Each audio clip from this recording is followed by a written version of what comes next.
Welcome to the Sourdough Simpleton. I'm Mark Levy, and I guess I'm the simpleton. What I'm talking about is somebody who has no experience with sourdough in the past, which is rapidly becoming a very hot topic here on the internet. So my daughter-in-law blessed me with a sourdough starter a couple of months back. I've experienced making bread, making challah, the twisted braided bread, for a long time. I do that quite well. But now I thought I would give my hand a try at sourdough. So if I'm going to start with sourdough, I guess the first place to start is with the starter. So let's work on making a starter over a couple of days, and we'll see how that works. In order to do this, you're going to need to have some kind of a container. We're using a 1-quart mason jar to do this. You're going to need a scale because it's very important to weigh and measure everything. You're going to need some kind of flour. We're going to use whole wheat flour to get started with this starter. And you're going to need water, and that's about it. Really complicated, and I'm sure that you have most of these ingredients in your home already. So here's how it works. In order to start the starter, you need to have equal quantities of flour and water. That's equal quantities by weight, not by volume. We're going to start by weighing out the water because that's going to give us the quantity of flour that we're going to use. Again, equal weight of water and of flour. So we're going to weigh out approximately a half a cup of water, and we'll see how that looks like. Now my scale here is calculated to measure out ounces, and I'll show you what I mean in a second. We're going to put 4 ounces of water into the scale. So you can see that there's 4 ounces of water in this scale. Now if we take a look at how much that weighs, in grams, this comes out to 118 grams. So we're going to use 118 grams of flour to add to this water. We'll take the water and put it into our mason jar. This water, by the way, is filtered water. I'm using a Brita filter, and it's at room temperature. If your tap water is clean, I guess you can use that, but most people like to use filtered water for their starter. So now we're going to measure out the flour for the starter. Again, it was 118 grams of water, so it's going to be 118 grams of flour. Alright, now you may want to ask me, why do we measure it by weight and not by volume? Because after all, we normally measure flour by volume, by cups of flour. Well, it turns out that if you look at the label of most flour, it's going to tell you that a cup of flour weighs 120 grams. But if you measure it yourself, you're going to find that's not exactly true. A cup of this whole wheat flour came out about 155 when I did it. And that's because when we measure flour by volume, we normally scoop it and then swipe off the top. When they measure it by volume in the factory, they're basically sifting it and putting it into the cup to settle right in. The flour is compressible, and therefore how much flour goes into the cup depends on how much you want to put in.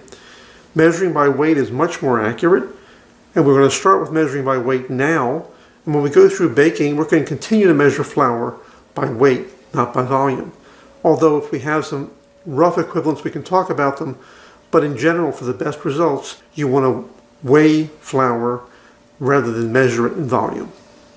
Now, I know I'm using a liquid measuring cup for the flour, but it doesn't matter because I'm going by weight, not by volume.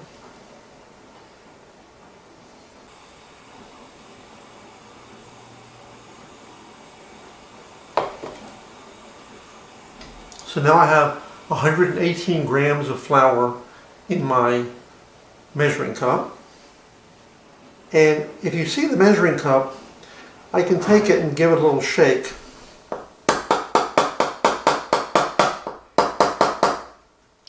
And you can see that by volume, this is about 3/4 of a cup of this whole wheat flour. Now we add the flour to the water. Again, not very complicated.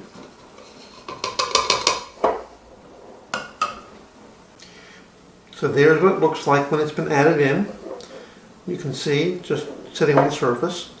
And we're going to stir it around. I like to use a knife, a table knife, to stir because I get good results with it, and I can scrape the sides with the knife, and it doesn't hold a lot when I'm finished stirring it. So let's give it a stir.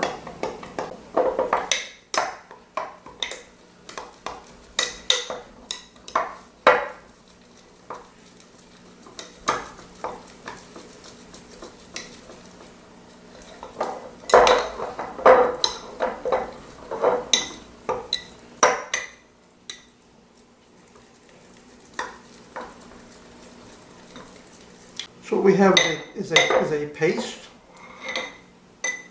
and it's just going to sit there in this jar and get started. So now we're going to take this jar, we're going to put the top on loosely, not airtight, just loosely. And we're going to sit it in the corner on the counter to rest for a day. We'll come back tomorrow and see how it looks. Okay, this is day 2 of the starter creation, if you will.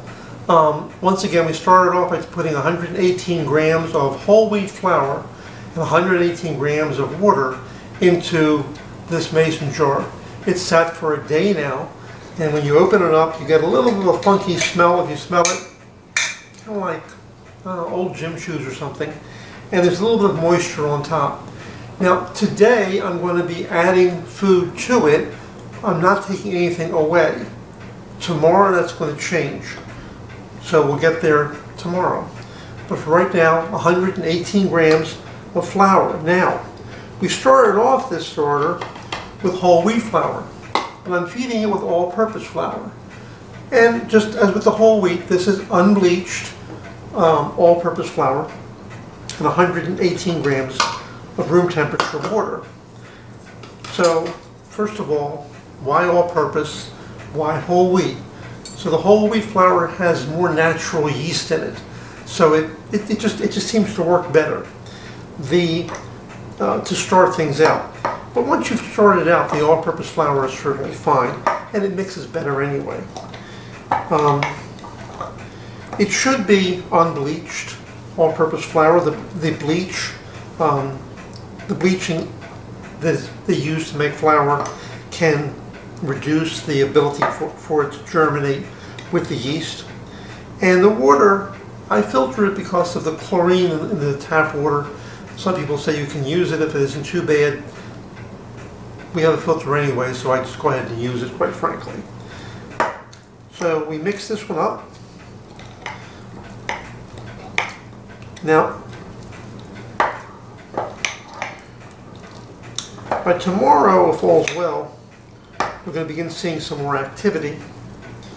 And then what we're going to do is start a periodic discard. And that means taking some of this away. Initially, we're just going to throw it away. But later we can talk about what you do with discard. And so we'll put the top on it, again loosely. Let's air circulate. And then this goes back on the counter for another day. By the way, in the text below the video, whether you're looking at this on YouTube or on the website, I'm going to put some links to utensils and things that I'm using. Mason jars, measuring cups, measuring spoons, scales, and the like. Because if you don't have them, you have to get them somewhere. So I'll send you a link and you can take a look at them. Get them if you want to, or shop them locally. It's also fine. We'll see you tomorrow. So this is day 3 of our starter making. The starter has now gotten pretty full, and the jar is full almost up to the top, and the starter itself has a very nice bubbly look to it. So you can see that the starter itself has bubbles all over the surface, and it's fairly loose compared to how it was. So now it's time to get rid of some starter. This is probably the hardest part to understand, but we have to discard some of what we just spent the past couple of days making. We're going to stir this up, and it will deflate somewhat because a lot of the volume is due to the bubbles.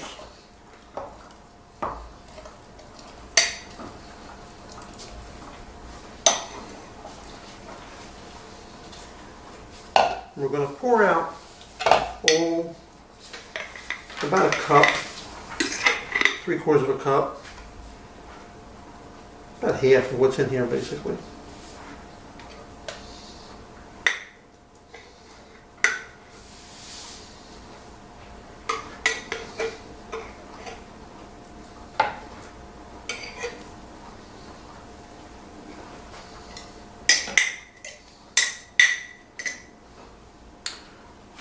So we're left with probably about a cup in here right now. You see, the problem is that when you add flour and water to this jar, that comprises a certain amount of volume.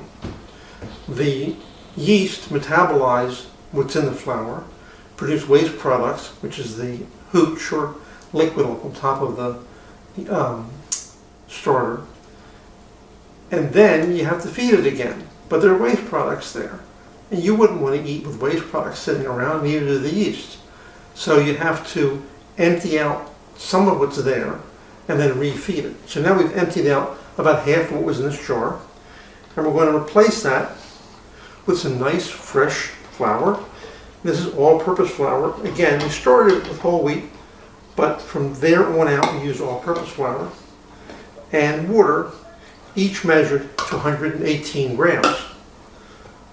We stir this up, and this starter at this point is fairly active. Before we were filming, it was almost to the top of the jar from the last 24 hours. Now yours may be that active after 3 days. It may take 4 or 5 days, sometimes a little bit longer. A lot depends on the temperature of the room. If the room is cool, it's going to take a little bit longer. It's summertime right now, and the house is about 75 degrees, and that's warm enough for this to grow fairly quickly. So at this point in time, having stirred this thing up, with about one more feeding, this starter will be ready to use. But we're going to let it sit for a while in the fridge. So we're going to take this, close it up, and put it in the refrigerator until we next use it. So that's pretty much how to start a starter. To recap, we started off with whole wheat flour and water in equal proportions by weight, 118 grams of each. Put it into a 1-quart mason jar and let it sit on the counter for the first 24 hours. At the end of that time, it had begun to show some signs of activity. We fed it with another 118 grams of flour, this time all-purpose flour, and water, and then let it sit some longer. And now on this third day, it's showing a lot more activity. We discarded half of what we had in the jar, added another 118 grams of flour and water, and we could let this sit out for a day, or we could put it in the fridge and let it sit for a couple of days before feeding it again. That's the basis of how to begin a starter.